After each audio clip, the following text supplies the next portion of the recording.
All right, folks, we've got a stacked episode for you guys on this Memorial Day. Going to start, obviously, in the NBA with the San Antonio Spurs taking care of business in Game 4 last night against the Thunder by Victor Wembanyama and San Antonio, despite the injuries, are absolutely, without a shadow of a doubt, better than Oklahoma City. Then get to Shai Gilgeous-Alexander, who's having kind of a rough series by his standards. There's more flopping.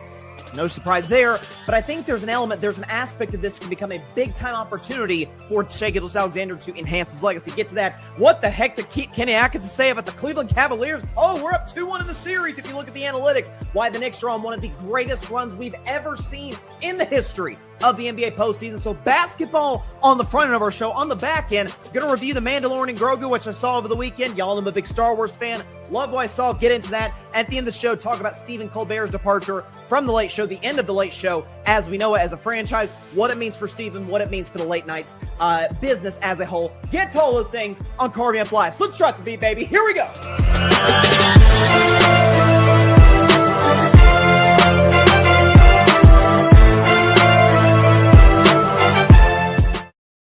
Good evening, everybody, and welcome to Carving Up Live right here on YouTube, as well as on Facebook, Twitch, X, and on Instagram. We like to go on Instagram from time to time. Appreciate everybody for stopping by on this Memorial Day. Before we get to any of our topics whatsoever, did want to take a moment and pay tribute to the incredible men and women who have served this great country, the fallen ones who have given every aspect of what they had to give to America, to our freedoms, to everything that we hold dear to our hearts. And so definitely take a moment or two throughout today to think and pray for families, for loved ones. As I say so many times on the show, is that, you know, our troops, yes, they serve, no question about it. Those who are, those who are on the front lines, those who are doing any, part of business that they're being commanded to do. It's the families that are sacrificing just as much, because that's an empty seat at the dinner table, or multiple, depending on the situation. That's people's husbands, wives, mothers, fathers, kids, brothers, sisters, like this, friends. And so definitely praying for those who have lost loved ones in, serving our country. So definitely want to take a moment to pay tribute to them, because this is what this day is all about. There's no question about it. Very excited to get into the show today. Very appreciative of everybody stopping by. Tons to get into. Again, this is you heard it in the intro. It's the weird half sports, half not sports show. Again, basketball on the front end, the one Game 4 and then one Game 3 to start the show, then get to Mandalorian Grogu, and then at the end of the show, get to Stephen Colbert. I talked about the news when Colbert was officially fired from The Late Show, or this was going to be his final season hosting The Late Show in the last season of The Late Show. We'll get to all those things later on throughout today's show. Let's start, though, with Game 4. But first, it didn't look good in Game 3. Yeah, you got the San Antonio Spurs, Oklahoma City Thunder. Yes, OKC wins Game 2. Okay, they were supposed to win Game 2 after Wemby went nuclear in Game 1. That's fine. San Antonio goes up to 15-0. Like, oh my gosh, here we go. They're going to blow out the Thunder, and this series is going to be over in 5. And from there on, Oklahoma City blows them out, shuts them down defensively. Jared McCain comes off the bench, does his thing. This is all despite missing Jalen Williams.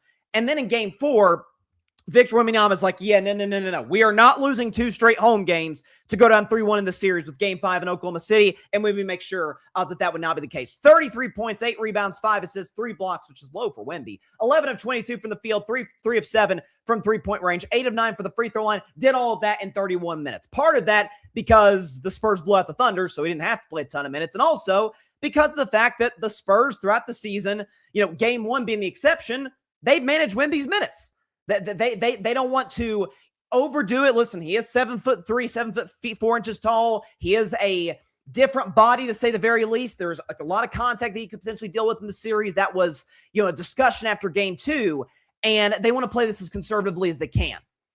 But when they unleash him, and you saw there were moments in that game in the first half where Oklahoma City's playing, by their standards, an awful first half offensively. Shai's bad. We'll get to Shai later in the segment.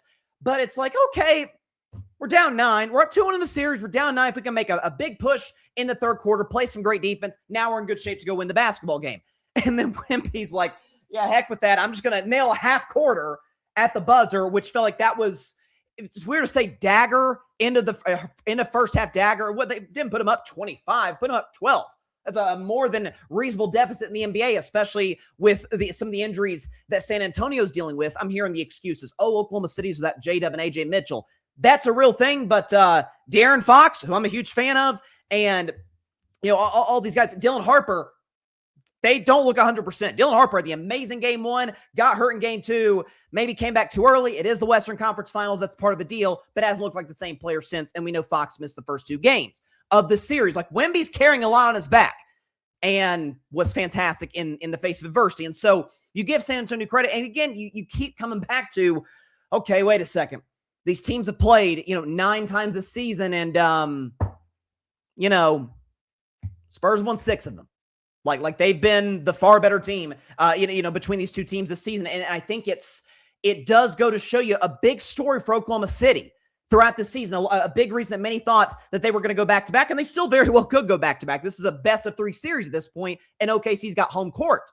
But it's the depth. It's the, oh my gosh, all the bodies they can throw at you, where it's last night.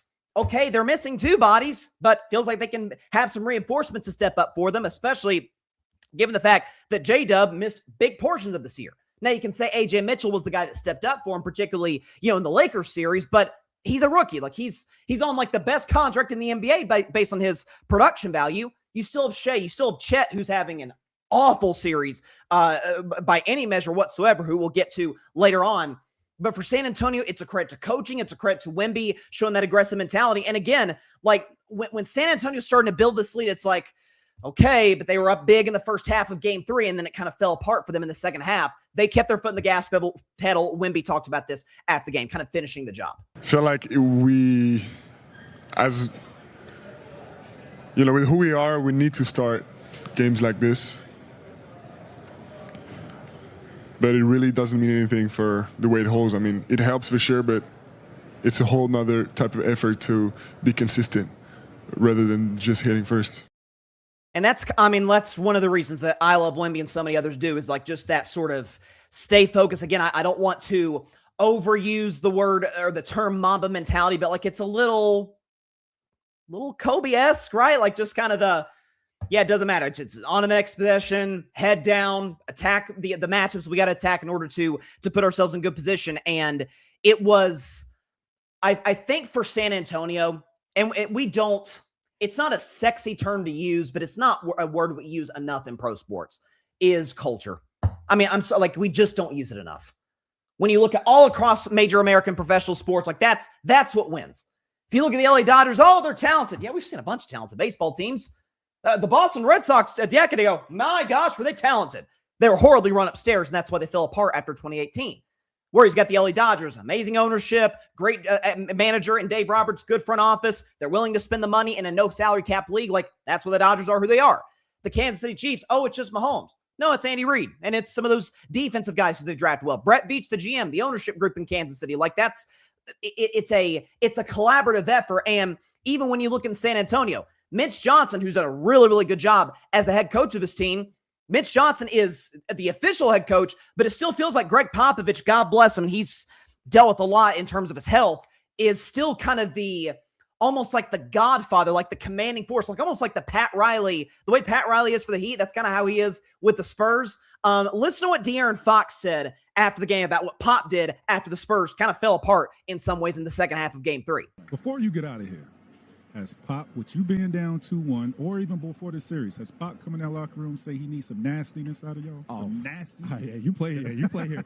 We lost game 3, and I think that was Pop's been around like throughout the course of the season, but that was the first time he walked into the locker room and was like, "Nah, that's BS. That's not how we play basketball." And obviously he has some choice words for it, sure. But that was the first time all season that he came into the locker room right after a game and told us how he felt.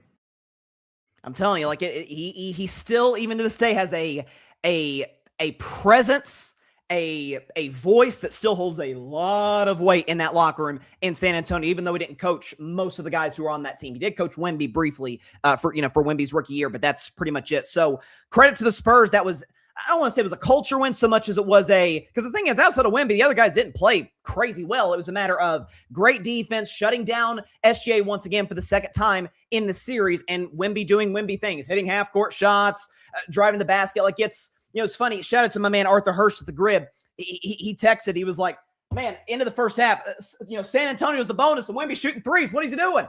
It's like, well, he can. he can. Like, it may not. For most guys, it's like, yeah, attack the basket, get to the free throw line, rack up fouls on OKC. But Wemby's like, yeah, I can shoot.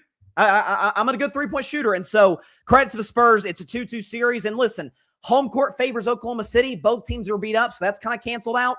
But I had Spurs in 7 coming in. So with the 2-2 series, that kind of feels like where it's going. I don't see either the Spurs or Oklahoma City winning 2 straight. If it's one of them, I'd pick San Antonio to do that. They'll have to win one more road game in the series in order to win the series. I think they will. But let me sort of transition to Oklahoma City, because it's not gone poorly. It's a 2-2 series. Like they've got home court. They're still favored to win. But this is a great opportunity for Shai Gilgeous-Alexander. Like this is the stuff that all of the legends in the NBA face and dream of, and the true legends rise above it.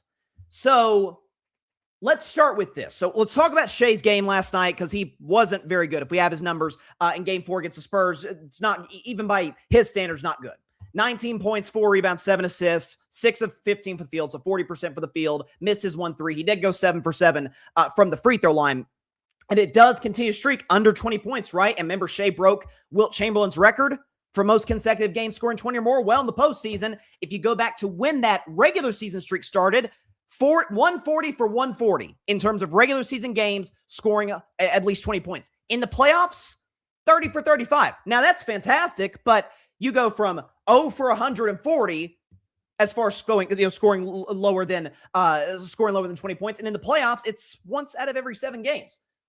We saw in game 1 against the Lakers. We saw it in game 4 last night against the Spurs. Had it not been for the bevy of free throws, it would have also happened in game 1 against the Spurs. Like it's a problem. And we're going to do like an unofficial segment, Flopping Fest, starring Shai Gilgeous-Alexander, because it's become a theme. You see in game 2 where he falls down on every single jump shot. Again, I know Oklahoma City fans, we'll get to Shai. I know Oklahoma City fans, you get really defensive. I get it. You're the defending champions. You deserve the love you've gotten. But this idea that we're just picking on you for no reason, guys, we would say this if it were any player in the NBA. We used to rip Harden for it. We've ripped guys. Trae Young used to do it. I remember criticizing Trae Young for it. And because Shai's doing it, especially because Shai is the back-to-back league MVP, we're going to call it out, especially in these big games featuring 2 60-win squads in a series we're all looking forward to. So last night, and I'll be honest, watching live, I was like, yeah, I think that was a foul. And then you watch the replay. This is the one that got everybody talking. When Shai's guarded by De'Aaron Fox, it's like, is that a landing space foul? Well, right there, it's like, maybe. And then you see the second angle, and it's like, let's see, here's the second angle. Fox is at Shai's hip. And by the way, they didn't call it a foul because he hit his hip. It was a hip check or something. They called it a foul because Shai didn't have enough room to land. Look, you can rewind that. I'm pretty sure he had enough room to land for me, or to me. So I've said this, Shai is great without the foul baiting. That's what I think frustrates me and others. But this is also a great opportunity for Shai. Is that I was thinking about this last week, last week when he officially won his 2nd straight MVP. He's the 14th player in NBA history to do that at a very, very exclusive club. And I was like, wait a second. So you hear these conversations start. So is Shai Gilgeous-Alexander going to be, by season's end, if the Thunder go on to win the championship and he's the finals MVP, is he going to be like a top 5 or 6 guard ever? I mean, look at the resume. Scoring titles, 2 MVPs, back-to-back finals MVPs. No team's gone back-to-back since the 17-18 Warriors in a league where it is impossible to build a dynasty because of these stupid, second apron rules and the new CBA, which sucks. It prevents dynasties, which is bad for the NBA. If he still pulls that off, pretty darn impressive. And the numbers are what the numbers are, the efficiency, the leadership. And then I got to thinking as this series played out, especially during last night, especially when it's not going well, the shot's not falling, the noise around the flopping is as loud as ever. Folks are on Shai's case more than ever. It's like, okay, wait a second. I think we all know this, but sometimes you need to see it crystallize in some ways, in one direction or another, where it's not just the numbers that make a guy great. I know we didn't watch this player, but most of us didn't watch this player. Wilt Chamberlain's numbers are absurd. We didn't see him. And by the way, most of them, it was just great numbers. Not really great moments. Like, we can't point to, even outside of the 100-point game, obviously, like the Wilt Chamberlain game. We really can't do that. You can't really point to the Charles Barkley game. Barkley had some great postseason games, but there's never the Charles Barkley moment. You can say that one game in 93, I think it was, against the Bulls when he went toe-to-toe with Jordan, but that's pretty much it. With Jordan, moments. Kobe, moments. LeBron, Steph, moments. Heck, Wemby's got moments. The 12-block game against the Timberwolves in the second round, the game one, the 41-point, 24 rebound performance. Like, there's moments. There's pinpoint spots where you can look at and say, oh, this was when Wemby was Wemby, when Kobe was Kobe. Heck, when Shaq was Shaq. I was recently going through Shaq's resume, like, holy crap, you think Shaq was dominant, go back and watch. It was unstoppable. Shai's numbers are on par with a lot of those guys. What's the Shai Gilgeous-Alexander game? You say, well, it's a little too early. He's in year 8. I don't know, man. Most of those legends had the blank game by year 8. Michael Jordan by year 8 was a 2-time champion and had multiple big moments in the playoffs. A shot against Cleveland, up and down the list. You could talk about Steph Curry. By year 8 of Steph Curry's career, he would have been a 2-time champion. He had the shot against Oklahoma City that you can see right behind me. Tons of moments for Steph. Kobe stepping up when Shaq was out. Like LeBron, 8 years into his career, LeBron actually hadn't won any championships yet, but he had the 48 special against the Detroit Pistons. Like, there are moments you can point to and say, oh, that's the guy. We have not had that for Shai Gilgeous-Alexander. This is the moment. Like, the Thunder are favored to win the series, but I would argue, I picked the Spurs. I would argue it's probably a coin flip, regardless of if most people are pulling for the Spurs. But if you ask people honestly who they think is going to win, it's probably 50-50. Like, this is the first time Oklahoma City has faced a series the last 2 years. Like, oh, they could really lose this thing. You can say Game 7 of the finals last year, and that's fair, but that's one game, not a full series. Because people did not think they were going to lose to Indiana coming into that finals, if you remember. Shai's back's kind of against the wall. That's where the legends are made. Jordan hit the shot against Cleveland, down 1. That was a win or go home shot. Steph Curry's big game in Game 5 of the 2015 finals, 2-2 series. You can say, oh, the Cavs were hurt, but Golden State, his supporting cast, Klay Thompson, Draymond Green, weren't playing that well offensively in their own right. Steph goes off for 37. Like, there are moments you can pinpoint and say, this guy stepped up in the big moment. And it's also not the greatest look for Shai when, okay, you're the back-to-back league MVP, best record in the league back-to-back years, and you could win back-to-back championships, and yet, in terms of the comparison, one-on-one, and I get one guy's a guard, one guy's a center, but in terms of production, it's not even close. Like, Wemby's been the far better player. Wemby's averaging 6 more points a game in the series, 10 more rebounds. That should be the case. He's again, that's, just like Shai has 6 more assists than Wemby, that should be the case. Shai's a guard, Wemby's a center. Blocks per game, again, Wemby should be triple that of Shai. But Shai, who's the efficiency king in the regular season, is shooting 39% from the field. Wemby, 52%. Shai, the guard, is shooting 26% from downtown. Wemby at 42%, 16 points higher than Shai Gilgeous-Alexander. So the guy who's the perimeter scorer isn't even as good of a perimeter scorer as the guy who plays inside and out. Because Wemby, due to size, physicality, like, there's variance. I said it last Wednesday's show, and I maintain it. Just from a physical standpoint and what he can do, like, that's the best player I've ever seen in my life. But it's got to be a contest if you are the back-to-back league MVP. If this is a series where whoever goes on to win the championship, I think will be regarded as the best player in the world. If Shai and Oklahoma City go on to win the title, especially with the Knicks are playing and they beat New York, it's like back-to-back titles, back-to-back MVPs. Kind of hard to argue he isn't the best player in the world. Same thing with Wemby. It's, well, a lot of guys will claim that title early in their careers. Shaq did it. LeBron did it. Duncan did it. Like, there are moments where guys step up and take that mantle quickly. Wemby would join that list. So this is a great opportunity for Shai. The noise is loud about the foul baiting, as it should be. It's always been ridiculous the last couple of years, really going back 3 years, the first year that Shai was a legit MVP candidate in 23-24. But it's gotten to a point again where I've said it over and over, he's drawing fouls, not even attempting to make the shot. It's just, how can I make a certain angle look bad enough to the referee where if we're in the bonus, I get 2 free throws, or I can make it and look enough like a shot, even though it's barely passes as a jump shot, to get to the free throw line. And again, there's an element of, in the 5 games of the playoffs where Shai Gilgeous-Alexander has scored less than 20, 7 free throw attempts or less than his regular season average.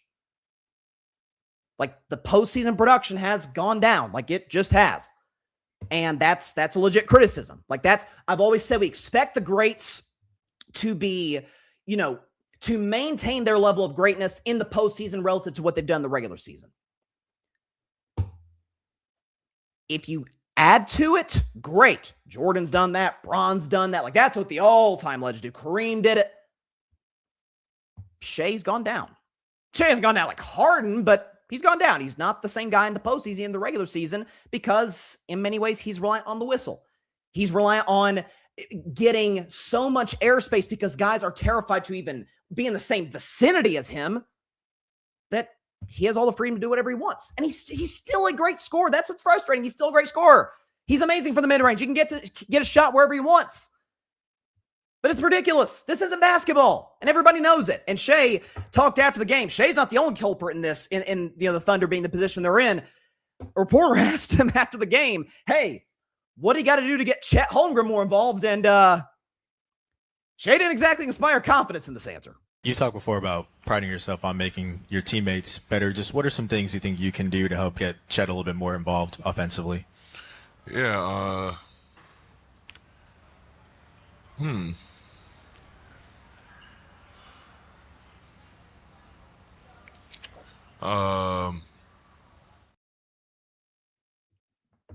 Not ideal. Not the best answer. Now, to be fair, Shea did later go on and talk about, hey, we maybe get more opportunities with Chet Holmgren in the dunker spot and throw lobs and whatever. Like, and Chet's playing a bad series. I'm looking down here. He's got, he's averaging 11 points and 6 rebounds a game. Chet Holmgren was second place for Defensive Player of the Year, was All-NBA, was announced yesterday, third team All-NBA. He's been awful.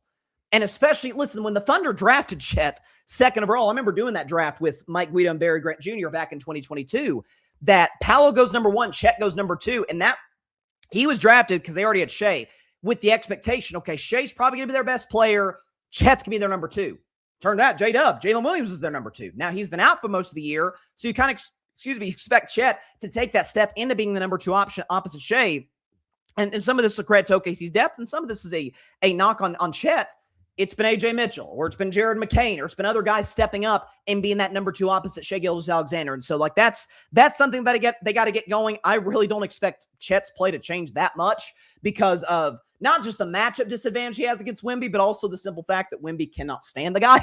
And this appears to be a very one-sided rivalry, which hurts Chet a lot and just fuels Wemby all the more. So it's a fascinating series. It's lived up to the billing thus far. I still think it goes 7. And I think this is a spot where Shea's got a golden opportunity to kind of say, hey, I'm a lot more than just the ridiculous foul baiting. Pretty great player in my own right. I'm a back-to-back league MVP for a reason, and I'm about to show y'all. Prime opportunity. Teams beat up. Spurs got momentum. Spurs have won 6 of the 9 games against Oklahoma City this season. Stage is yours, Shea. Let's see what you got. And I'm not saying can or can't. Let's see what he's got. I'm picking San Antonio to win the series. I still feel confident in that, but I think this could be a great 7-game war the rest of the week. Game 5 is tomorrow night, and I believe Oklahoma City is a 5.5-point favorite. I'm going to say Oklahoma City wins Game 5, and then the Spurs win 6 and 7. That's what I think is going to happen. Okay, let's transition now to the Eastern Conference Finals, where I think we all kind of knew this would be a quick series. I think we all kind of assumed that. How it's played out, though, has been somewhat surprising. Let's start with the Knicks side of this, and then we will go to the Cleveland Cavaliers. So back in October, I picked the Golden State Warriors to win the championship. I said, if my Warriors are healthy, we're winning the championship. Now, as it turns out, they weren't healthy. Jimmy blew his ACL, Steph got runner's knee, and Moses Moody got hurt, and Kuminga got traded. Like, it was a mess of a season. I ended up changing my pick to the Spurs in February. I have never one time moved off my pick of the New York Knicks to win the Eastern Conference going back to October. I said this is the best roster in the East. This is a team that maybe isn't the deepest in the East. You can look at squads like Boston or Cleveland. But if you look at just the starting 5, how they fit together, like this is the best team in the Eastern Conference. They got a big coaching upgrade, and Mike Brown coming into the building. This is a Mike Brown who has coached in multiple NBA finals, who's been on great coaching staffs in the past. He's an upgrade. You got the Sacramento Kings to the playoffs for crying out loud as a 3 seed in the Western Conference. Like, the guy can coach. So I thought they were the best team. And I came to the playoffs saying they're winning the East. But never in my wildest dreams did I think it would look like this. Never, not in the fact that, they've won 10 straight playoff games. Like, yeah, it's impressive. That's really impressive, but it's not all-time legendary stuff until you look at some of the numbers. So in the playoffs, like this isn't, surprise. If we have the numbers on this isn't a surprise. The Knicks have been by far the best team in the postseason, easily. They're first in points per game, first in field goal percentage, first in three-point percentage, first in points per game allowed, third in opponent field goal percentage, first in terms of opponent three-point percentage, and they win 84% of their playoff games, which is by far first in the NBA ahead of the Oklahoma City Thunder. Like, we know the Knicks are the best team in the playoffs this year. At least they played the best. You could say competition. You could say the Spurs and Oklahoma City have faced tougher competition. That's fair. But in terms of overall raw productivity, the Knicks have been the best team. But then you look at, from a historic standpoint, what the Knicks are doing right now, folks. What the Knicks are doing right now, in some ways, has not been done by any team in NBA history.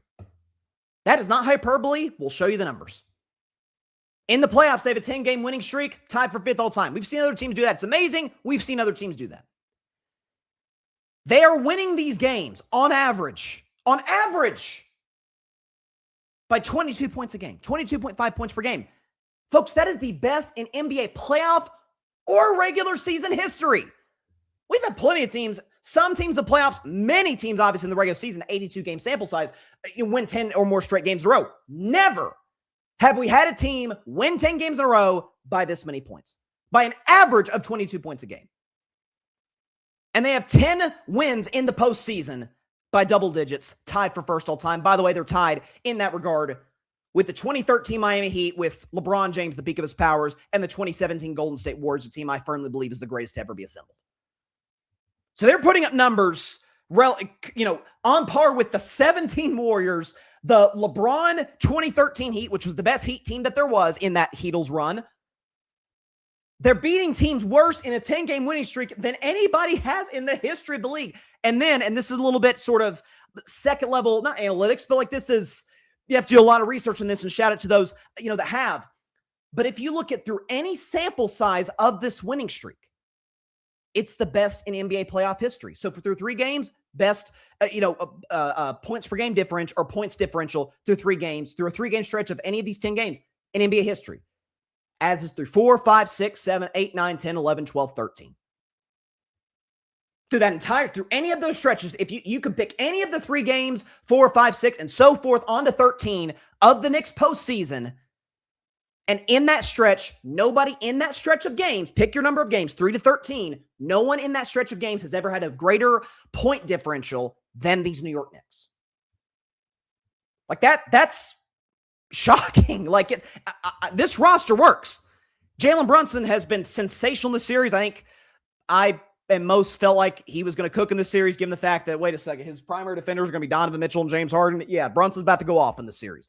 Cat's been the way that Mike Brown, this is where Mike Brown does not get enough credit for the job that he's done. The way Mike Brown has basically turned Cat into a point center, playing him almost exclusively outside now, has been unbelievable. OG stepped up post hamstring. Remember, Kel Bridges kind of got off to a rough start shooting the basketball. He's been great since. Guys stepping him off the bench. Like it's easily the best team in the East. And I felt that way all season long, but never once did I think, this is an all-time great roster. I'm still not really sure I feel that way. Now, maybe in 3 weeks I'll feel differently. If they beat OKC or San Antonio, it's like, this is one of the most dominant postseason runs in league history. But it's a credit to coaching. It's a credit to guys knowing their roles, playing their roles, being A+ in those roles. And it's, by the way, it's also a testament to a certain level of experience. Like the Knicks haven't been to a finals with this group. The Knicks haven't been to a finals in 27 years. And I think tonight's game 4, I think it's going to end tonight. I think they sweep the series tonight. But if you look at the East, it's Detroit. Yeah, they had to go 7 games with a beat-up Orlando Magic team, an 8-seed Magic team, just to get to the second round. The Cavs, this is their first Eastern Conference Finals post-LeBron, and they have a crew of guys, Harden in particular, who are notoriously bad in the playoffs. Boston, yeah, Tatum's not healthy, and they weren't as good as they were a year ago, so why do we think they were going to get further this year than they did last year, which was only the second round? Like, look at the Eastern Conference. That was the best team all year long. They had a rough stretch, and around New Year's, around January, outside of that, they were great. They were top 5 in both offensive and defensive rating. They're crushing everybody. They had the 1,000-point win in Game 6. It felt like over Atlanta, and it's unbelievable what they're doing. And so credits to the New York Knicks. They've been absolutely sensational. Now let's talk about Cleveland. Because, look, I did my breakdown on Wednesday's show last week of Game 1 being just another example of Cleveland sports being the most notorious. I called James Harden the most notorious playoff choke artist in the history of sports. Called the city of Cleveland the most notorious playoff choking sports city we've ever seen. The Browns have done it in multiple AFC championship games, and the Guardians, I almost said famously, but no one really ever talks about this. The fact that they blew a 3-1 lead to the Cubs in the 2016 World Series, I digress. And the fact the Cavs have a litany of playoff collapses. Going back to pre-LeBron, during LeBron, post-LeBron, that's who Cleveland is. So they certainly didn't choke in Game 3. They just in some ways kind of quit. They even said on the broadcast, Mike Breen's like, yeah, they just stopped playing defense on Jalen Brunson's drive to the basket toward the end of the game. Well, as if it wasn't bad enough. Harden's been bad. Donovan Mitchell hasn't stepped up in the fourth quarter. They just looked overwhelmed. They haven't played defense. They're down 3-0. The series is over. As if that wasn't bad enough. Their head coach, a guy I like, by the way, I think he's a good coach. But their head coach, Kenny Atkinson, at Shoot-Around yesterday, said this. Analytically, I think we've won the I said 3 out of 3. We're 2 out of 3 in the expected. I don't know if you guys follow that. It's an expected score. And we won 2 out of 3. And I know you're looking confused, but I'm not. There is really, if you believe in process and all that, like, man, take that layer. I don't throw that on them. I see it for myself. We have this feeling, I have this feeling, then I can go to our analytical table and be like, man, we are, and I think last night it was, the expected score was like 1 point or 2. Us shooting way below expected, them shooting way over. I know no one wants to hear that. I think you guys like hearing it. I know, general public, no one wants to hear that. Everyone's outcome based, and, sure, I get that too. Call me old-fashioned. He said, the public, they view it as outcome-based. They view the fact that these playoff games that fans view them from who wins and who loses. And that's very true. It is. The unfortunate news for Kenny Atkinson and the Cleveland Cavaliers is, how do I say this? That's how playoffs work, is they're outcome based. Like, whoever scores the most points wins the game and therefore gets a win for the series. So like the Knicks, like the Cavs were up by a lot of points in the fourth quarter of Game 1, but then the Knicks made a crazy comeback and they scored as many points as the Cavs. And so because no team scored more than the other, then we had to play another 5 minutes. And in that 5 minutes, the Knicks outscored the Cavs, and therefore they won the basketball game. So they had a 1-0 lead in the series. Now, analytically, if you say, oh, the Knicks, and he said this, the Knicks have shot better than they were supposed to. We shot worse than we were supposed to. Okay. Look. I've said this for many, many years about analytics. If you don't use them, you're doing a disservice to your organization. That is valuable info that you're just completely throwing out the window. It has no merit whatsoever. That's like if a tech company didn't use AI, well, then you're just behind the curve. Like you just are. You're not going to be as successful as the big dogs in tech. You're not going to be as successful as the other organizations if you completely throw out analytics. What I've also said, and this has mostly been a baseball conversation, but it also applies to basketball. They should not make every single decision for you. And they also, in the case of this, and I don't know if Kenny Atkinson, I don't know if he was midway through like, oh, shoot, I probably shouldn't be saying this. Just wrap it up. He should have said 5 seconds in what he said a minute in, where it's, but I get it's outcome based. And so like, it is what it is. But he just went in this whole thing like, if you look at certain aspects of the game, like we've actually been better than them. And if the series played out like it was supposed to, we'd be up 2-1 in the series and not facing elimination, getting swept off the court on our home floor the way we're going to tonight, in all likelihood. And so it's just, I think Kenny Atkinson's a smart coach. I really do. Like, but that's the kind of stuff, and I don't think the Cavs are doing it, nor am I advocating they should do this. That's the kind of stuff that gets you fired, where it's like, oh, shoot.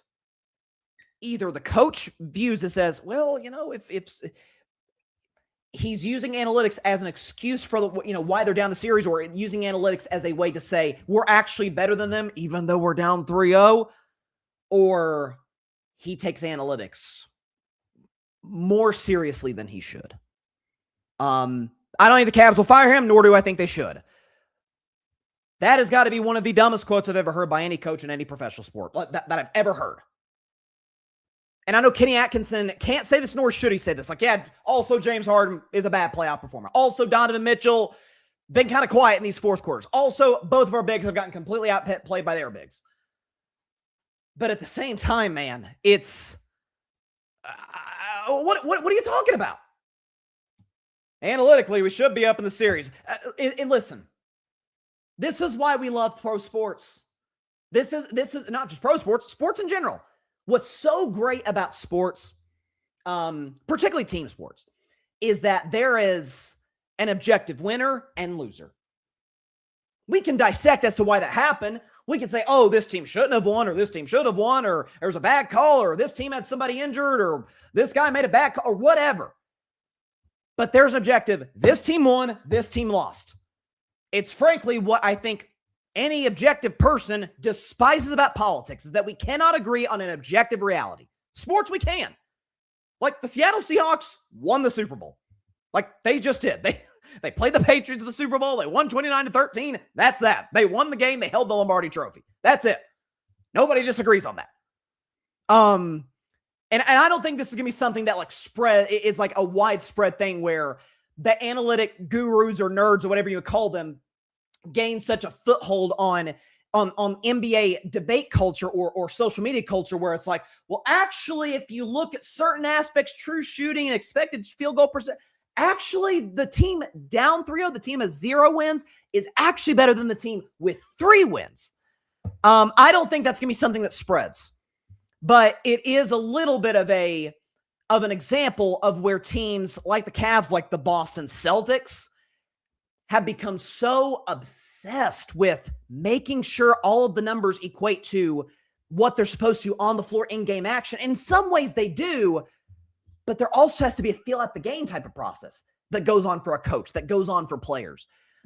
Like, if you're Donovan Mitchell seeing that, you're like, ooh, Donovan Mitchell's an honest guy. Donovan Mitchell's a great player. He's like, yeah, I'm sure he's like, yeah, I've played my best in the series. I could have done more in game 1 and in game 3 to put ourselves in better position to be up 2-1 in the series. Hang that in the loop, man. That's one of the worst sports quotes I've ever seen by a coach in my life. Actually, if you look at the analytics, we're actually up 2-1, not down 3-0. It's like, except you are down 3-0. That's kind of like when, I'm going to get to the Stephen Colbert topic later. Anyone that's watched the show for any length of time knows exactly how I feel about the President of the United States and have felt about him for some time. It's not good. However, it's like when I've seen Kamala Harris go on her book tour and say, well, actually, I know that I went 0 for 7 in swing states, but if you look at the vote count, like, it was close, like it was the closest swing state vote in election history. It's like, yeah, and you lost all of them. That would be like if a team got swept and all of their losses were by 1 point. It's like, they were so close and you lost all of them. Like, it on paper, it wasn't close. Lord have mercy, Kenny Atkinson. What we love about sports is wins and losses, not data and analytics. So, Kenny Atkinson, what were you thinking, man? Nope. He wasn't thinking. That's what it was. My gosh. So Cleveland being Cleveland, folks. That's what it is.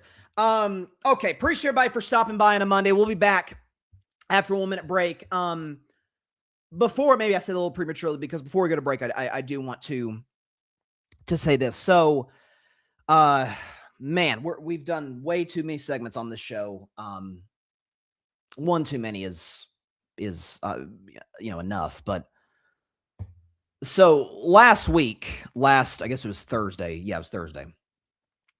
The sports world lost an absolute legend in Kyle Busch, who passed away on Thursday at the age way too young, 41 years old.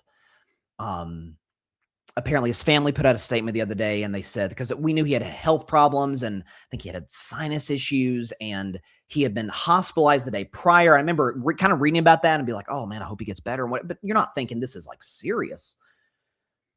And his family comes out and they're like, yeah, he died of sepsis caused by pneumonia. And I'm sure there'll be maybe more information about what caused this, an investigation into what led to this just shockingly rapid deterioration in this man's health.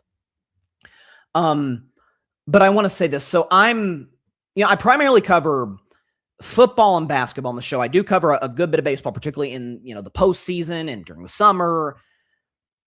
Don't really cover NASCAR on my show, like, at all. Like it's weird because I live in the South. I've been to Bristol Motor Speedway a number of times in my life, to see races, see other events. I was actually at the Battle at Bristol last year where, of all people, Kyle Busch threw out the first pitch at that game between the Cincinnati Reds and the Atlanta Braves. So I'm not by no means a racing expert, not even close, but I do live amongst those that do. My dad's a big racing fan. He's been a racing fan his whole life. And when you hear racing fans talk about Kyle Busch, when you hear his peers talk about him and other competitors and those who are intricately involved with the sport of NASCAR, there's a Kobe Bryant factor to it. First of all, they both wore the number 8. They both tragically died at the age of 41 suddenly. Both of them were, teenagers, kind of child prodigies that came into their sport, and people like, who's this guy? Or who's this guy think he is? Both of them, particularly in their as young people and in their prime, really rubbed people the wrong way. People did not like, his teammates did not like Kobe Bryant at times. He was a pain in the you-know-what to deal with. That could sometimes be the case with Kyle Busch. I remember, I don't know why I remember this, but I've walked past my dad watching races, and my dad's not in an over-emotional sports fan like that, but he's like, oh, Kyle Busch's a jerk and whatever. Like, that's how fans have reacted to Kyle, reacted to Kobe Bryant throughout their career. Like, they're so intensely competitive, they can rub people the wrong way. Kobe Bryant has the Mamba mentality. Kyle Busch has, the rowdy persona and the fans that come with that. Same with Kobe with the Mamba mentality. And both at the end of their careers became mentors to the younger generation. You hear all of these young guys, Jason Tatum, young women playing the WNBA like Sabrina Ionescu, talk about the relationship they had with Kobe and how he was not only just such an ambassador for the game. Kyle Busch was that for NASCAR as well. Not only such an ambassador for the game, but just like a great teacher. Like, explained the game, explained how you could get better and develop your game in a way that just clicked in your head. That's why Kobe was such a great coach with his daughter Gigi and those other girls. And with Kyle Busch, you hear Bubba Wallace and you hear other racers talk about how, just him walking by you in the garage, be like, hey, it's a good race, young fella, or something like that. Like that hit, it was like, oh my God, that's Kyle Busch telling me that. Like, I must have done pretty good. And Kyle's final race last week, or 2 weeks ago, at this point, a week before he passed, he was talking about he won a truck series race. He won the race, final race for his career, and he won. By the way, another similarity he has to Kobe. Kyle Busch won his final race. Kobe Bryant scored 60 in his final game in a victory. This was Kyle Busch after the final race of his career and what would turn out to be, the last major interview he ever gave. This is what he said. Kyle Busch, your 69th victory in this series, your 5th right here. Why do these moments never get old, Kyle?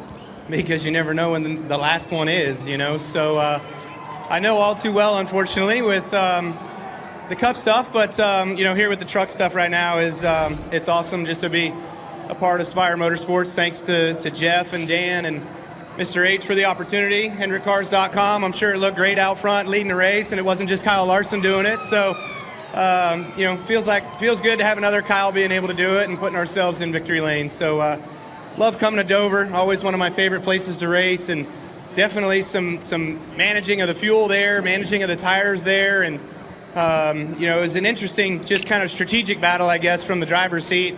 And thanks to all the fans. Appreciate everybody for being here at Dover, and the Monster Mile for All-Star Weekend. We thank you, and Hopefully we have another great O'Reilly race tomorrow and an even better Cup race on Sunday. But the beginning of his answer where he says, you never know when the last one's going to be. And it's true for anything in life. And again, I don't think any of us really know if Kyle, I can't imagine he thought that he was like in the final week of his life or something, but that his condition was just going to rapidly deteriorate the way that it did. But I think I was thinking about this the other day when I was watching a show and they were talking about Kyle Busch and all the tributes to him. And I think the best way, I heard Nick Wright say this the other day, and I was thinking the same thing even before I saw him say this. The best way, listen, when someone passes, we should pay tribute. So we should give them their flowers when they're here. Like that's always important. Tell people you love them while they're here, all of that. But the best way you can pay tribute to them is by not to get like too deep or philosophical here, but is to pay tribute to life itself by living it to the fullest. Sounds cliche. It sounds, cheesy or hokey or whatever, but like Kyle Busch lived his 41 years to the fullest. He was one of the all-time greatest racers in the history of NASCAR. He was competitive. He gave everything he had. He was a mentor to others. He was a great ambassador for the sport. And by all accounts, he's a great husband, great father, had a wife, 2 kids that he leaves behind. That's the greatest way we can pay tribute to these people that pass way too young, as Kyle Busch did last week. And so goes without saying that my prayers have been and will continue to go out to Kyle's wife, family, children, those in the racing world who knew him, who competed with him, who were friends with him, who were mentored by him. Just an awful week for NASCAR, even obviously a worse week for his family and loved ones. And just so dang sad. So may Kyle Busch rest in peace. Gone at the age of 41. And we'll be right back.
Welcome back to Carving Up Live. Appreciate everybody for stopping by on this Memorial Day. Once again, paying tribute to all the incredibly brave men and women who have given their lives, paid the ultimate sacrifice for this country, for the freedoms that we have.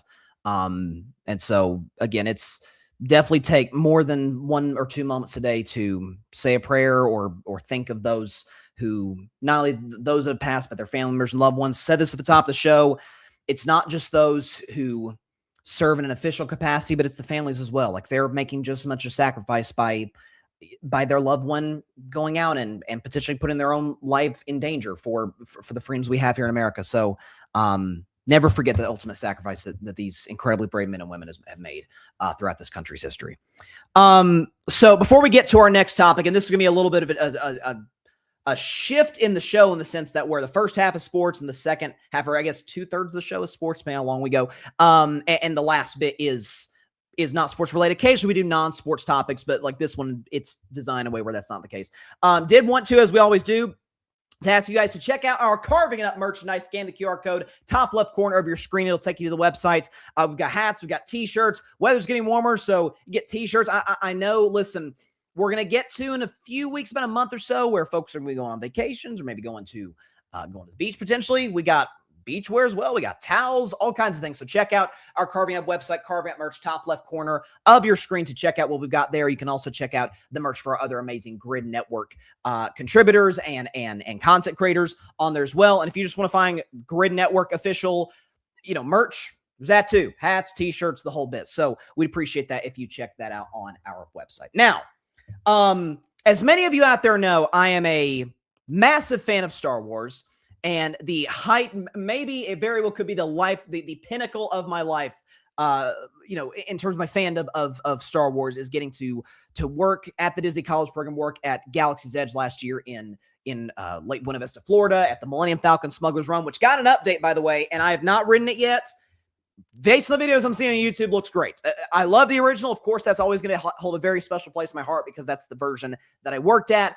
But based on what I'm seeing, the 2.0, so to speak, looks really good. So, if you're in Florida, check it out. I'll definitely be looking forward to it at some point in the future. Giving the Falcon a spin, on my own for sure. But as many of you out there know, over the weekend, Star Wars got their first movie in 7 years released in theaters. Like in between Rise of Skywalker in 2019 and The Mandalorian and Grogu, which released to the public in the United States on Friday, you've had a number of successful TV shows. You've had The Mandalorian, which was the most successful TV show. You've had Andor, which was great. You've had Ahsoka, which I loved. You've had Boba Fett, which I thought was good. Like you've had The Acolyte. You've had a bunch of shows kind of in between. But this is the first theatrical release for any Star Wars project in almost a decade. So I thought about, deciding to do a movie review, a film review of The Mandalorian and Grogu. So let's just go and get right into this. Again, as we did during my review of Love Story, when it was at the height of its popularity earlier this year, there are going to be spoilers. So if you've not seen the movie and you want to see the movie, you don't want spoilers, I would never ask you to leave the show, but maybe just like rewind to my Spurs topic or something, because there's going to be spoilers, but there's also going to be aspects of it where I kind of go into why I saw the film the way that I saw it. But it will include spoilers. So my review of The Mandalorian and Grogu. So first of all, I went into the theater, with the assumption that they were, not the assumption, but I think this is how every movie is. The Mandalorian and Grogu was looking to accomplish a certain goal.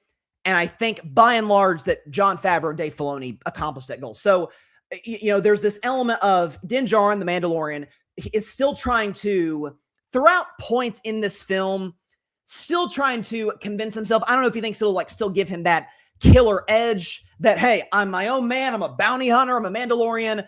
Of course he's with Grogu, but other than that, I'm my own man. And basically I'm an independent contractor. There's even a line in the film where he says that I'm a hired man, but that's obviously not the case. He's working for the New Republic. He's carrying out missions for them. He's taken out the Empire. The opening, or the remnants of the Empire, I should say. The opening scene in the movie is, I felt like I was watching, of course, I love the Mandalorian TV show, but I felt like I was watching the marriage between Star Wars and John Wick, where it's just 10 minutes of Mando just taking out people, taking out stormtroopers, and then just the classic hero version. That this is the hero. This is the guy we're pulling for. This is the guy who's basically unstoppable because Din Djarin takes out 3 AT-ATs. And by the way, there's been a debate online for years about whether they're AT-ATs or AT-ATs. I've always heard them called AT-ATs.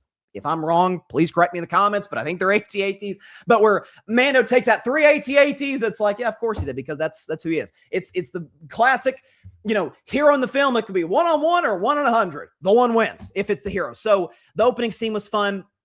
I have to say this because if anyone's watched the show going way back to 2021, I think, when we did this segment, I think it's actually one of the first videos on this channel where I did my top 5 people that I would, dead or alive, that I would want to have dinner with. And there might be some folks that I might sub out and sub in. Now, if I did that list 5 years later, maybe we'll do it in the summer. One of those people I would not sub out is Sigourney freaking Weaver. She's still got it, ladies and gentlemen. I thought her portrayal of Ward, Commander Ward, was fantastic. Of course, she's a freaking legend. Of course, it was fantastic. But the scene at the end, this is amazing. The scene at the end where she's in an X-Wing, she's leading a squadron. They take out, the Hutt's base. Awesome. Awesome to see Sigourney Weaver in an X-Wing leading the squadron. It was great. And I thought just her overall portrayal of that character, who, apparently based on her backstory, it sounds like she was, a veteran of the war against the Empire. She served, I don't know if Sigourney said something like maybe she served with Leia, or at least she's of Leia's generation. That's kind of who she is in the film. And it was like Ellen Ripley finally broke free from the government sending her out on these life or death missions. She goes and joins, the rebels, defeats the Empire. And now she's leading the New Republic. So that was cool to see. She's a legend. It's fantastic. It's great to see her in a movie with aliens that aren't trying to do some pretty awful things if you've seen the movies. I won't go much deeper than that. Point is, you go, Sigourney. I didn't know. I knew Jeremy Allen White was in the film. I didn't know Jeremy Allen White was playing the role of Rada the Hutt until I looked on my phone afterwards. I was like, who played Rada? I was like, oh, it was Jeremy Allen White, who's very famous from the show The Bear, which is very successful, I think, on Apple TV. But I assumed, based on like the promotional stuff coming into the film, trailers, all that, still images, like, oh, like he's gonna be the villain because A, he's a Hutt. So it's like you automatically assume that's the villain.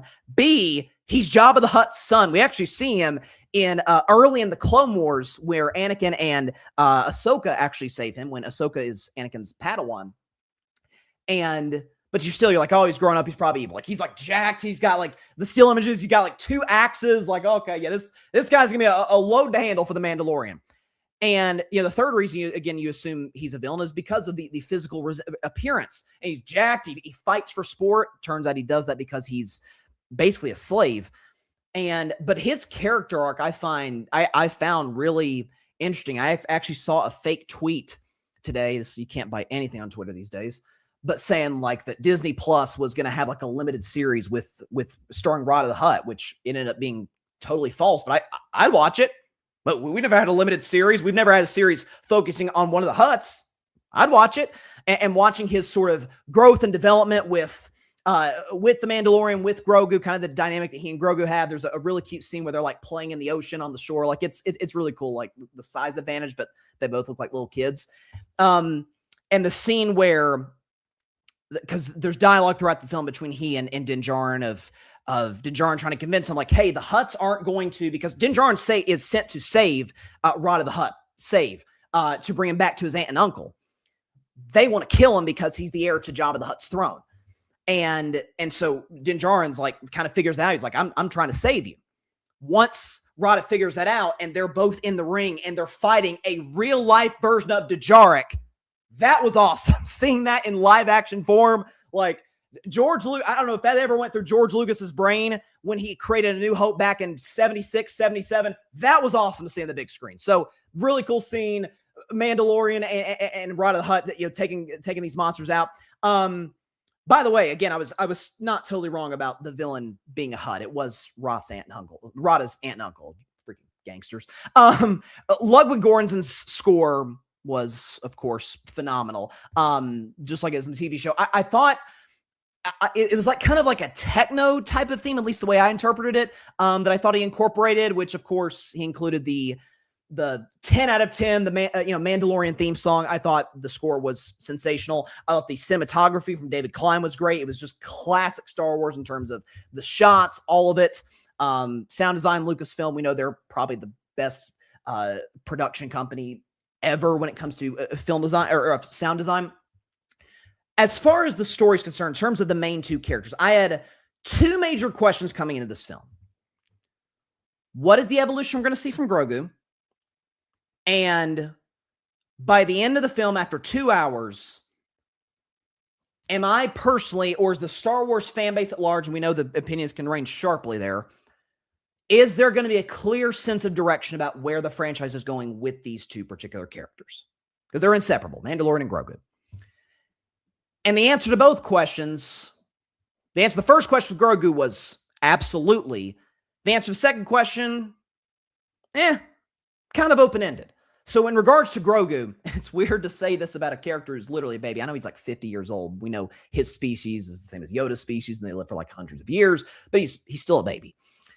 It's weird to say this about it, but he shows a ton of character growth. We know that he's Force sensitive, obviously. He trained with Luke Skywalker in between season 2 of The Mandalorian and the Book of Boba Fett. But seeing in the kind of the second half, like the last act of the film, so to speak, where Din Djarin has just barely survived this life or death fight with this massive serpent in the Hutt's lair, and he gets out alive, except he's been poisoned and he's basically going to die in the forest. And Grogu escapes the ship that he was escaping off of with Babu Frick, lands on, is able to take care of his dad, his adoptive dad. And he's like covering up with like shrubs to make sure nobody sees him. And he even goes to this one guy, I forgot the character's name, and who gives him like an anecdote, gives him medicine. He gives it to Din Djarin, wakes up next to him, or wakes up the next morning, and Din Djarin is awake. He's healthy. He even uses, before that, some force healing that we saw with Rey in The Last Skywalker. We've seen it with other characters since then. And so for him to like, oh, he can force heal. Oh, he's got the initiative to take care of his dad, when that's been, the role's been completely reversed for the first 3 seasons of the TV show. And then even at the end, it's like, oh, he's so strong in the Force, where when it looks like all 3 Hutts, aunt, uncle, and nephew, are going to fall into the pit and be eaten by the serpent, he used the Force. He's strong with the Force to lift Rada the Hutt out and pull him back to safety. And so it's like, oh, okay, like he's to be expected. He's getting older. He's getting stronger with the Force. He's got more control over it. And so I thought Grogu's development in the film was really, really fun to watch. And there's no question he's going to be the future of what Dave Filoni is going to want to do in the Star Wars universe. As far as what Dave Filoni is going to do with the Mandalorian and Grogu as a duo, or even just the Mandalorian, kind of open-ended. And that was probably intentional. Like the final scene is everything's kind of resolved on the base of the New Republic. They've got some information. Rada the Hutt's going to, stick around with them. And the final scene in the show is Din Djarin and Grogu, and he lets Grogu, jump them into hyperspace, and that's, the end of the movie, on to their next adventure, which I guess maybe that answers my question that, hey, he's looking to say, hey, a lot more to come from these two. I'm sure there are. But, and this is maybe how my brain works, and maybe it's because I'm so used to watching the Skywalker saga, and there's like a beginning, middle, and end, as opposed to just a standalone movie. Because, Rogue One leads into New Hope. Solo is post Revenge of the Sith, leading into the Imperial, at the beginning of the Imperial era. This one, we don't know. We don't know what happens next. So, from that perspective, I'm like, I don't really know what they're trying to say at the end of the film, other than much more to come from these two. Would have liked a more clear and distinct answer that would have led into a season 4 of The Mandalorian, or Mandalorian and Grogu Part 2 or sequel, or whatever the case may be. But other than that, I thought the movie was fantastic. I give it an 8 out of 10. It certainly wasn't my favorite Star Wars movie. It wasn't even my favorite Star Wars standalone movie. That would be Rogue One, and I don't think that'll ever change. But I thought the character development with Grogu was good. I thought the arc of Rada the Hutt was very fascinating and a bold choice from Dave Filoni. I liked where he went with that. Score was outstanding. Cinematography was classic Star Wars. Sigourney Weaver was awesome because she's Sigourney freaking Weaver. That's why. And again, I would have liked to have more clarity on where they want to go from here. But other than that, thought it was a great movie. Had fun watching it. And yeah, it was a fun film. So basically the 12th official Star Wars film. I've said in the show, I don't count the Clone Wars movie as a movie. I just count that as like an extension of the show, to be honest with you. Whereas this one, standalone film, takes place after season 3. But that was great. I thought it was fun. So shout out to Star Wars, shout out to Lucasfilm, Filoni, Favreau, Pedro Pascal, Sigourney Weaver, the two gentlemen. I want to get their names. I want to give them the respect they deserve because they did in the ending credits. Who was it? If I can find who played the Mandalorian, Brandon Wayne and Lateef Crowder were the guys who played, were the onset doubles for the Mandalorian in the suits. Pedro Pascal was mostly the voice of Din Djarin. So shout out to the cast, Jeremy Allen White, everybody involved. Great stuff. Great score. Classic Star Wars. Thought it was fun. Okay. Before we get out of here, I did want to discuss Stephen Colbert. So last Thursday was Stephen's final show. Final show as the host of The Late Show, and that show itself, that franchise, is being discontinued along with Stephen by CBS. And listen, I talked about this last summer when this news broke, and it was kind of surprised, like, whoa, this kind of came out of nowhere. That, oh, he just canceled. This is the last season. And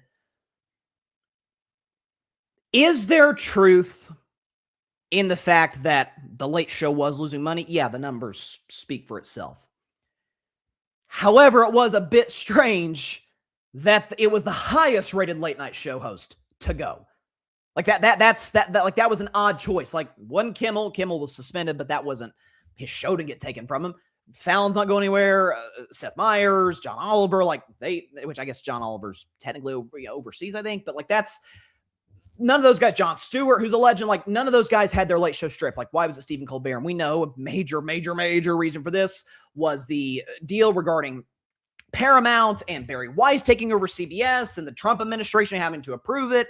And that the new deal, frankly, was not going to go through unless Stephen Colbert was let go from CBS. And as a result, the late show itself let go from CBS. And so money did play factor. It was not a net positive for CBS. He was also the most watched late night show. He was the guy leading the ratings night after night. And a matter of fact, I think his final show got like 6.5 million views, which for today is unbelievable. So first of all, I thought CBS, among the multitude of mistakes in terms of how they've handled this, in terms of how they handle a lot of things, frankly, was not just firing Colbert outright. Because in not firing Colbert outright and in allowing this to announce this to his audience last July, you're giving him 10 months of, he's like, I can say whatever I want. I can take more shots at Trump, I can take shots at my employer. What are they going to do, fire me? They've already done it. I'm gone already. It is what it is. More free win. And you saw, again, the late night shows I mostly consume is The Daily Show and Stewart hosts. I watch Kimmel here and there. I don't really watch Seth Meyers or Fallon. And I watch Stephen Colbert probably on YouTube mostly. I don't stay up till 11 o'clock watch the show. Watch on YouTube probably twice a week. And over time, he's always been critical of Trump. But over time, like it just got ratcheted higher and higher. It's like, did CBS really think this was a good idea to just give him free reign? I'm sure Colbert enjoyed it. And I think what you saw in the finale, the opening monologue was fun. There was all the speculation. Who's going to be his final guest?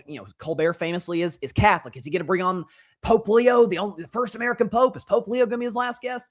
And they did a funny bit about that. It wasn't Pope Leo. It was none other than Paul McCartney, who famously, over 60 years ago, he and the Beatles made their first national TV appearance in America, performing in the Ed Sullivan Theater on the Ed Sullivan Show. And so the fact that he was the last guest for Colbert was kind of fitting. And there was a fun bit with like this big green, can't really call it a black hole. It's more of a green hole, like sucking in all of the stuff backstage. Eventually sucks in Steven, and like he and his band go into like the not the underworld, but like this land of nothingness, so to speak, with the late show ending. And then there's like a musical finale with Paul McCartney, which is great. And I think what you saw in all of it, Bad Bunny might have just set the tone for 2026 with how folks are protesting the abuse of power, the corruption, the blatant disregard for the electorate, in that what's going on is horrifying. And the best way to combat it? Joy. Showing up. We are not changing what we're doing. We're not changing how we're approaching our day-to-day life. You're going to try and make us miserable. We will not let you. And, Bad Bunny, keep in mind, Bad Bunny's performance at the Super Bowl was weeks after these ICE raids in these cities of Minneapolis and other cities, these innocent folks getting killed. And Bad Bunny's message through his music and through his show was, hey guys, we're all the same. We come from different backgrounds. We come from different heritages, cultures, religions, socioeconomic status. We're all the same. A unifying message. And I think that's what Colbert did. It was basically not in the same way that Bad Bunny did, where we're all the same, but basically like, you know what? I'm still really talented. My abilities haven't gone anywhere. You talk to people who know Steve, and they're like, yeah, that's one of the most talented people in the industry. He can sing. He's obviously very funny. He's very, very intelligent.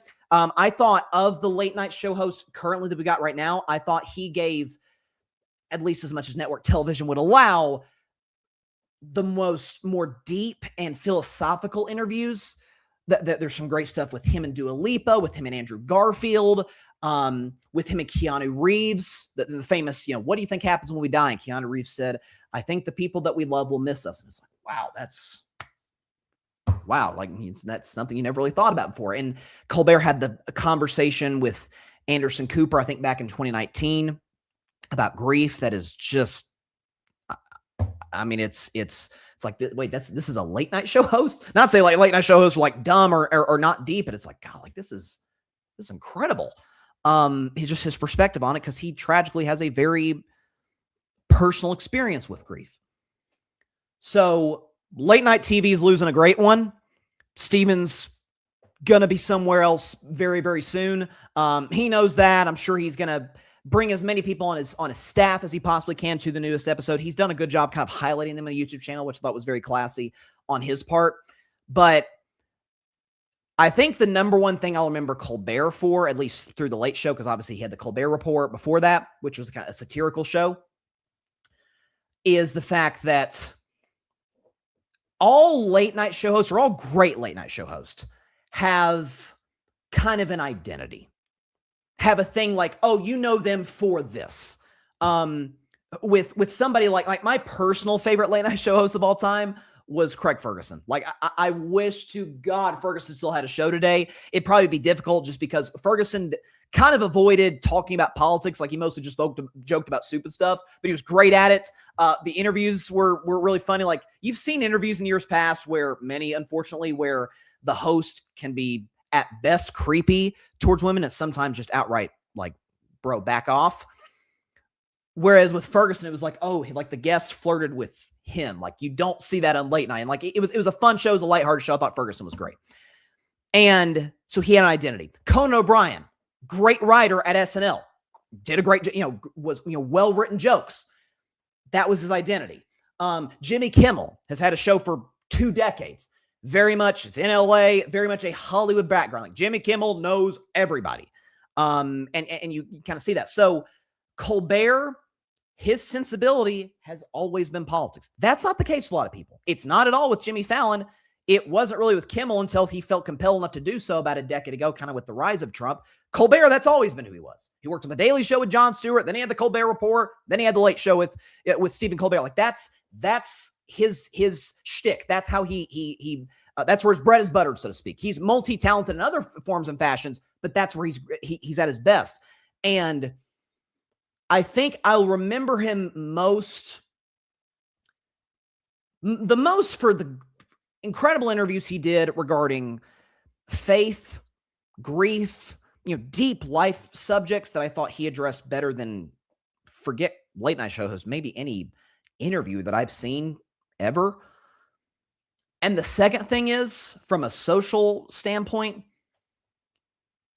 is the fact that, and some of this, because again, this is what he's good at, but he never pulled punches when it came to any form of, let's call it, overreach of executive authority that he saw with President Trump. That, I know my presidential history exceeds literally every president in American history with what he's done. Colbert never pulled back.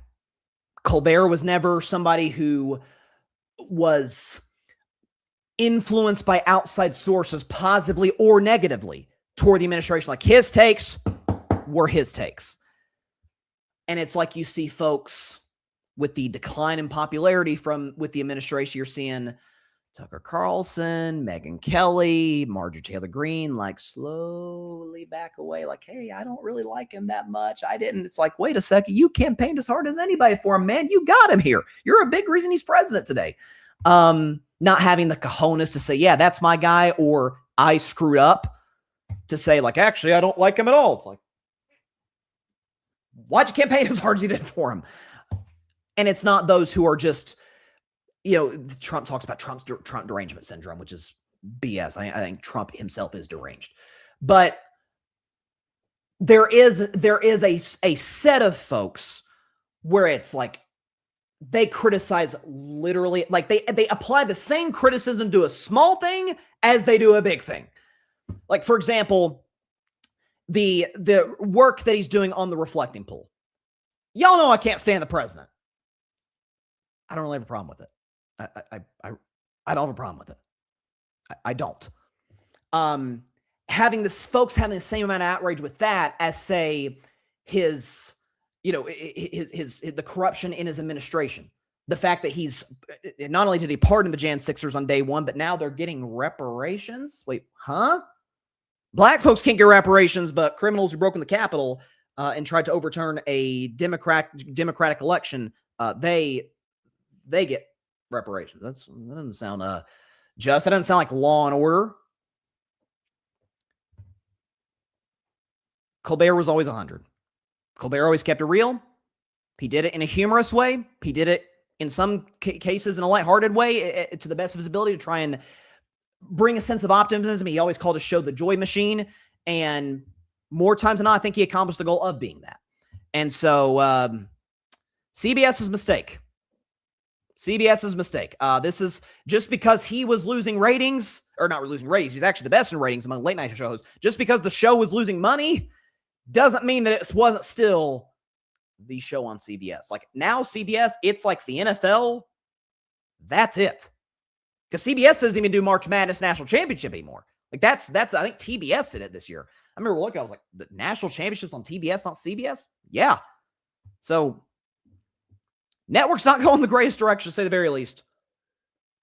And in a world where those who maybe didn't like Trump but cater to him to save their own necks, not acknowledge the fact that one misstep, he's coming after you anyway. He's the ultimate king of cancel culture. Either those who backed him wholeheartedly and then now they see what he's done when he's actually president, like, actually, I don't like him that much anymore. I never really liked him that much as a person. It's like, wait a second. Or those who capitulated and caved to him. Colbert was neither.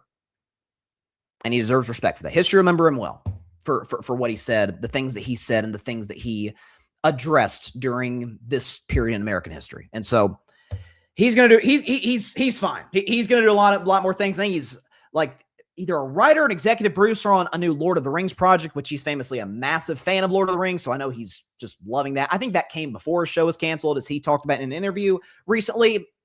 But that he's going to get another show. He's going to be doing something. Colbert's fine. I hope his staff is fine. I hope they get other opportunities, be it with Steven or with others.